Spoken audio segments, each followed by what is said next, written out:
Hello viewers, কেমন লাগলো ম্যাজিকটা? আশা করি সকলের ভালো লেগেছে এবং সকলে এই ম্যাজিকের কৌশলটা জানতে আগ্রহী। অনেকে আমাকে কমেন্টস করে এই ম্যাজিকটা জানতে চাইছেন যে কীভাবে একটা আস্ত বেলুন গিলে খাওয়া যায়।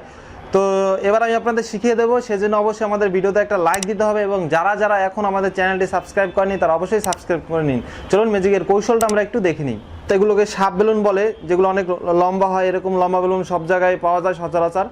তো প্রথমেই এই বেলুনটাকে আপনি নিচের যেখানে আপনি বেলুনটা ফুলিয়ে গিট দেবেন, সেই গিটের উপর অংশে আগে থেকেই সুই অথবা এরকম কিছু দিয়ে আগে থেকে একটা ছিদ্র করে নেবেন। এই দেখুন, আমি ছিদ্র করে নিচ্ছি।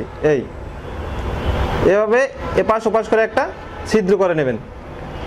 এরপর বেলুনটাকে ফুলিয়ে এখানে একটা গিট দেবেন। আমি বেলুনটা ফুলিয়ে নিলাম, আপনাদের বোঝার সুবিধার্থে আমি একটা ছোট বেলুন নিলাম, আপনারা চাইলে বড় বেলুনও নিতে পারবেন। তো এখানে আমার এই দেখুন, এই যে হচ্ছে আমার গিটটা বেলুনের, এখানে আমার একটা ছিদ্র আছে। ফুলানোর আগে ওখানে ছিদ্র করতে পারেন, অথবা ফুলানোর পরে এভাবে হাত দিয়ে চেপে ধরে এরকম সুই অথবা এরকম চিকন কিছু দিয়ে এটাকে একটা ছিদ্র করে নেবেন। দেখুন,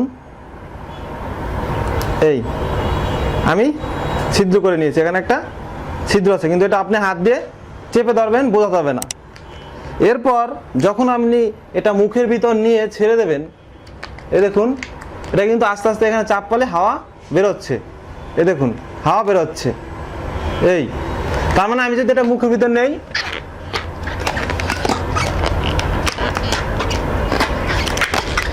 এই দেখুন হাওয়া কিন্তু কমে যাচ্ছে। এখানে ধরে যাবে, মুখ দিয়ে চাপ দেবেন, এই চাপ, তারপর এই চাপ, এভাবে আস্তে আস্তে করে চাপ দিলেই হাওয়াটা বের হয়ে যাবে। অর্থাৎ দেখুন, মুখের ভিতর নিচ্ছি,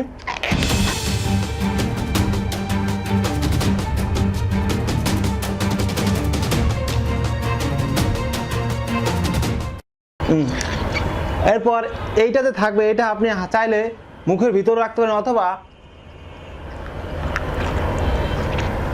এই হাতে কৌশলে হাতে রাখবেন, এভাবে হাতে আস্তে করে এই কৌশলে নিয়ে আসবেন। দেয়ার ভিউয়ার্স, আশা করি আপনারা এই ম্যাজিকের কৌশলটা বুঝতে পেরেছেন।